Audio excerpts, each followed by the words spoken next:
Welcome to the Pedal Collaborative podcast. We're so glad you're here.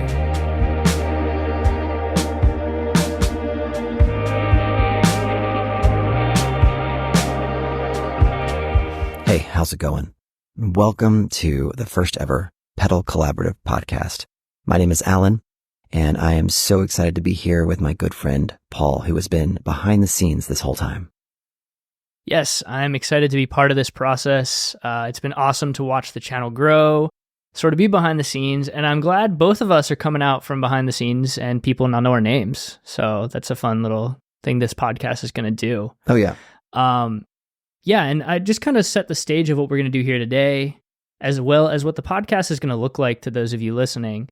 If you followed the channel, you can kind of gather the style of music that Alan and myself are both into, and sort of the content that you've gotten used to, deep dives into pedals. This experience is going to be a bit more experiential, I think, talking about, how we use pedals, how we got into all this. And this episode in general, we're going to do some kind of history of how we got to being so into the things we're into. Yeah. So, Alan, I'm going to kick it back to you. Okay. Just, talk a bit about how you got into guitar and effects pedals. How'd you get here? Cool. Well, we're going back about 20 years now, and I was playing electric guitar in this band. And there were three of us, guitar players. So there was a lot happening. And I remember though, my lead guitar player, really kind of set the tone for what we did because, he had this Fender Telecaster into this Vox AC30, which was just glorious. But one day he brought over this new box and I had no idea what it was or what it was going to do. But it was this, let's see if you can guess what it was, Paul. It was this green rectangular stomp box that had like 4 switches. What do you think it was? The Line 6 DL4, which is probably fresh off the presses then too. Absolutely. It was like it had just been released. And I've grown up in music my whole life. I took piano lessons when I was a young child and, acoustic guitar and all this fun stuff. So I knew what the concept of delay was. And especially like listening to music too, what it was. But from an experience, I had not experienced it where I knew that's what it was. Going to concerts, you hear it, but like as a kid, you don't, at least I didn't really know what, I do love too that like it's very apropos, especially as we've talked about this podcast and just even the way we both play that a delay pedal was your gateway into all of this, because I feel like we both have been quite infatuated with that effect for basically our entire guitar effects playing experience. So you started out hot with a delay pedal. I did, and it quickly became the staple for me. But yeah, just hearing that and what he was doing, and then of course I had to get my own. So I got one, and I spent hours on that thing just by myself in my room playing and twiddling knobs and finding new sounds, and that's kind of what got me into all this way back when. Yeah, and I know in the past you've talked about too, and I just from us playing together and kind of how you use the guitar, that first band experience, I think you've described it as shaping the way you play, and sort of out of playing the piano and getting into guitar, you sort of fill the spaces as like the way a synth player would with how effects and kind of just shaping songs. And I've always appreciated that when we play together because I also kind of like to play that way. I'd rather play 3 really meaningful notes than just like, junk it all up. And effects pedals lend themselves perfectly to that kind of playing. Well, they can. Which I think is... Right. Yeah. Yes. Yeah. They can also distract from that kind of playing. Yeah. Yeah. So for me, like most of like the bands that I've been in have all been, having 3 guitars. So, and I'm usually not, rhythm and I'm usually not lead. I'm kind of somewhere in between. So it's like, it's finding that ground. And I think you're right. Like it's because of like my piano background.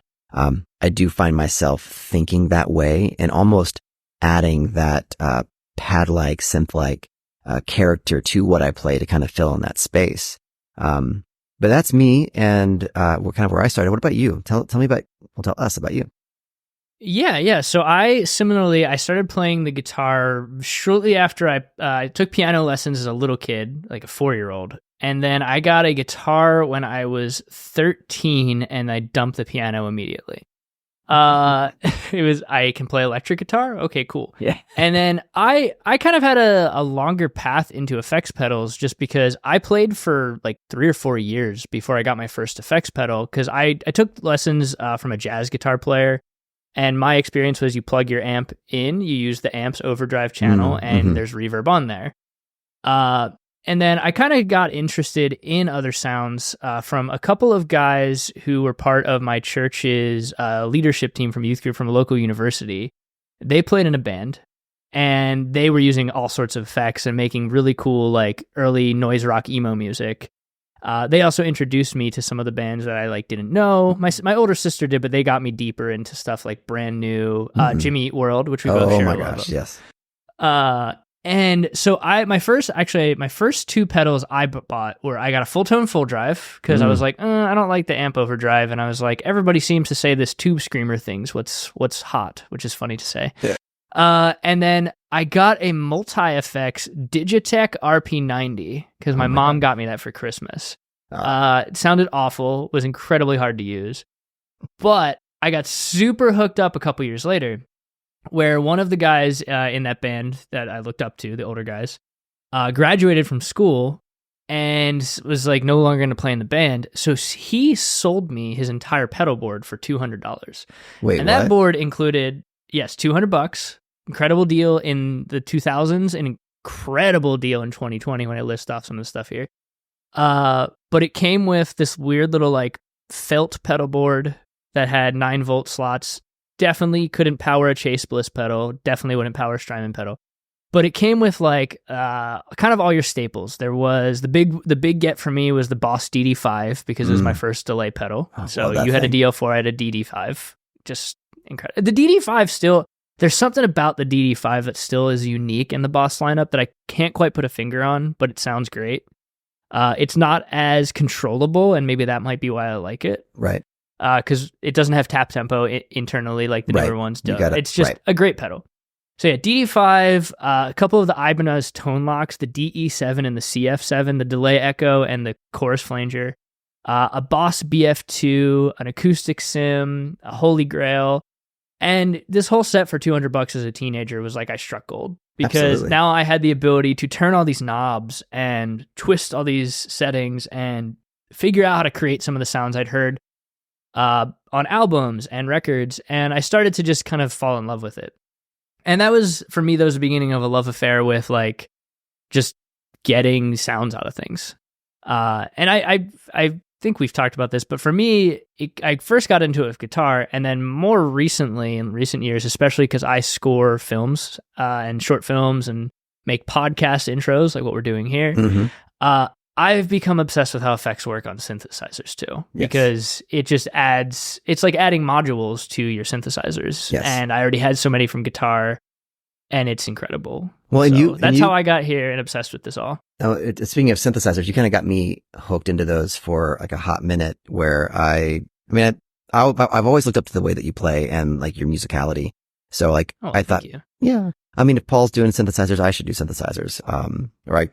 Let's give it a shot. So like there's been a time, and if anybody has watched some of my early videos on YouTube, there's definitely some synth stuff happening back when I thought you were diversifying for a second. I was. You were like, this is, I feel like there were 2 problems. 1, you didn't want to learn a new thing, and 2, it gave you like new gas. It was like new gas. Yeah. Which is not necessarily helpful when you're trying to play music and write music and create things. And at the time, you were also making an album. Yes, I was. And I was like, hey, you should get synthesizers. And you got some cool ones, because that's how we do. I did. And then I realized, wait a second, like while I can play synth, I can do keys. That is not my passion. And so when I think, and we can actually talk about this in an episode, just in terms of defining who you are as a musician, and like settling into that and being, I want to say proud, but not like in an arrogant way, but in a like know thyself way. Yeah. And in a way. Go ahead. Oh, go ahead. No. Oh, we're going to go ahead each other so much. No, I was going to say a piece of that too, I think is interesting, and kind of the funny thing with the angle of what we do with this channel. But a part of that is knowing what gear you don't need and knowing that gear is not going to define you as a musician. Right. Which is something I think we both have learned. Which let's dovetail that into talking about how we met and Cool. how we started doing this together. So I think we dialed this down to an exact date, but I know it was over a decade ago. It was an exact date. It was in October of, I think it was like 2012. Yes, because you and my wife realized that I met you and her a week apart. Which was, obviously the So- greatest week of your life. It was a great week. It was an incredible week. But yeah, we actually met because of guitar pedals, because you were playing at a worship conference, which I yeah. can't remember if we said in this episode about your background in House of Worship, but we can go there in a sec. Yep. And I was attending this as a young college student because I was interning with one of your bandmates at the time. Yes. And I heard your sound, and I just decided after your set, I was like, I'm going to go ask him what he's using because that sounded incredible. Mm. And I knew a little bit about effect pedals. I'd been into buying some things. I'd built a pedal board in a band I was playing at. But you introduced me to the next level. Like, I felt like I understood craft beer, and then I found out that there were microbreweries is what happened when you introduced me to the pedals that you had. And at the time, like, you had, I know, the Strymon Blue Sky version 1. Yep. The clicky one. And the V1, very first Strymon Blue Sky. And I was just absolutely enamored with it. Yeah. Sorry. When I say And clicky, then- I mean the foot switches still they weren't soft switches at that time. So it wasn't the sound Yes, itself. the hard click, Yes. not the soft click version Right. of the pedal. Very far from the current V2, which we'll probably talk. I think you reviewed that on the channel already, but we can talk about Strymon in some other episode.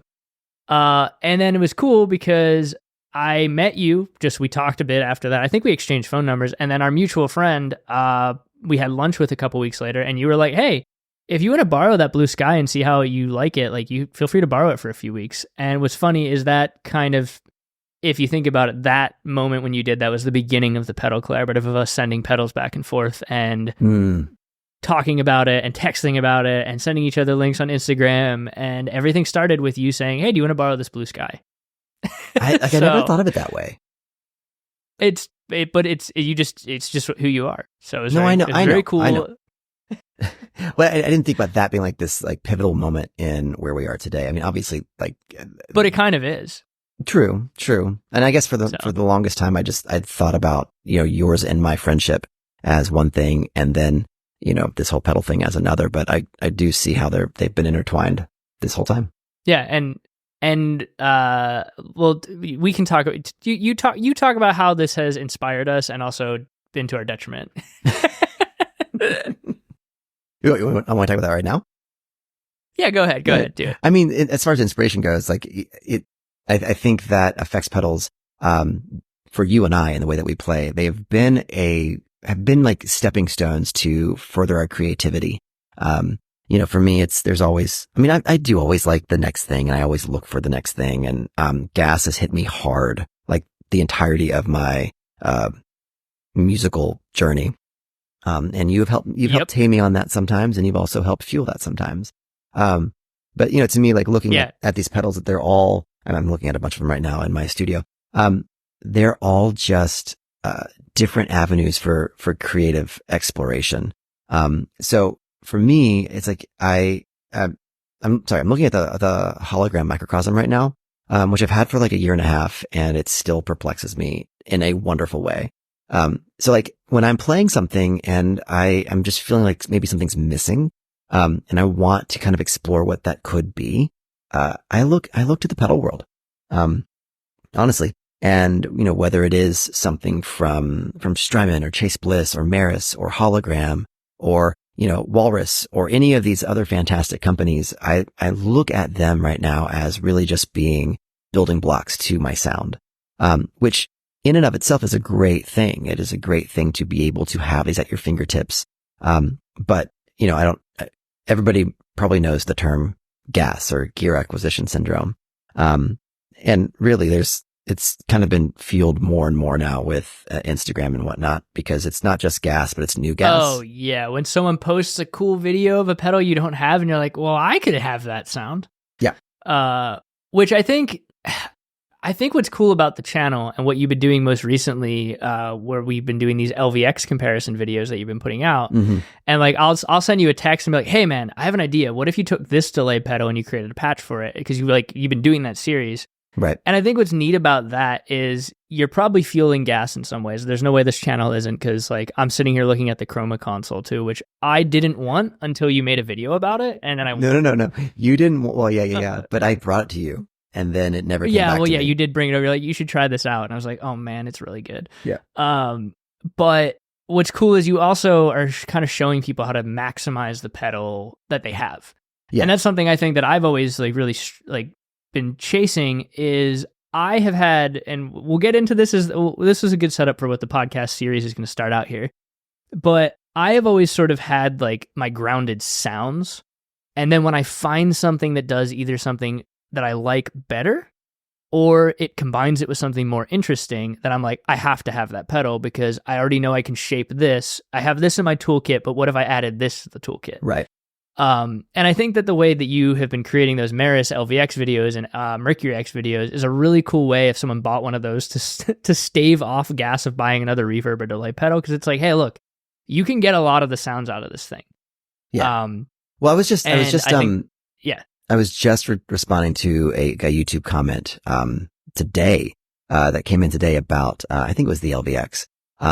But for those of you who don't know about the Meris LVX and Meris Mercury X, it is their big box delay and reverb respectively. So like if you're familiar with like the Strymon Timeline and Big Sky, it is that concept, but they call them like stereo modular delay or reverb. And what that basically allows, what they do is they've got preamp modules and pitch modules and modulation modules, where within those you can it's basically a modular synth but a delay pedal. It's really cool pedal format, yes. But it allows for so much creativity and really abstract thinking when it comes to delays and reverbs, and on their presets. And kind of what Meris does is it really leans into that kind of out there experimental sounds. And like when I first got the LVX, I was like sliding through the presets because there's like 80 something presets on that thing. And I was going through, and like the ones that really hit me hard and like, oh my gosh, were the simplest ones, right? They're like just the basic tape delay. Yeah. Or something like that. Whereas there are some that are so complex that they really are, it's like a modular synth sound. But as a guitarist, modular synth world is something that is completely foreign to me. So as I was diving into this LVX and what it can do based off, and like I have like a Boss DD20 sitting over here too, like, okay, well, I use that Boss DD20 forever. It's a fantastic pedal, and it's so basic in the sounds that it can make in comparison to other things from today. But I was thinking like, well, can the LVX do that? And oh my gosh, it can. Cool. What else can it do? And like you said, like it's become this thing where, I think the way I'm looking at it is that when you're watching some of these videos on these particular boxes, they get so complex and wild, and that's a good thing. But it can also be kind of hard to kind of distill down into how could I use that? So a lot of these, you've taught me stuff about pedals I own even by watching stuff, because and I guess this is a little teaser of the way we're going to go through this podcast is the first few episodes here, Alan and I are going to go through our own rigs and just kind of go through the pathway. So we'll start with, your compressors and go forward, but also kind of talk about what each effect means and ones we've tried and such. But what's been cool is we approach things similarly a lot of the time, but we approach them differently as well. Just We're different people and we play differently. And like, I'll have a pedal that I've had for like, a couple years, and I use it a very specific way, or I use certain settings. And then you'll be like, oh dude, it could do this. What I'm thinking about is the Walrus Audio Juliana, all the weird stuff you made that do. Oh yeah. All the non-chorus whereas like I have like made 2 settings I use on that all the time. Mm-hmm. And then you're like, did you know it can do this, this, and this? And like, I think that's what's cool about the way you've created this channel. And I think what this podcast is going to be is like just kind of deeper dives there. Yeah. so that people can maximize gear, maybe buy something they didn't think could do a thing. Like just it's a deeper dive than the average review, which is either this thing sucks or this thing is great, and then somebody just like playing and talking the whole time. Right. And I want the podcast, I think our vision for this is we're going to go through gear. We're going to probably have episodes where we highlight like the hot gear that comes out. If Strymon ever does a timeline too and I lose my mind, that'll definitely be an episode. I hope they do. But I really do. I hope they do for me because I feel like I need it. So Strymon, if you're listening, please. But also what we're going to do with this is kind of keep the spirit of collaboration of we're going to have on guests and talk about how they use effects in their studio and live.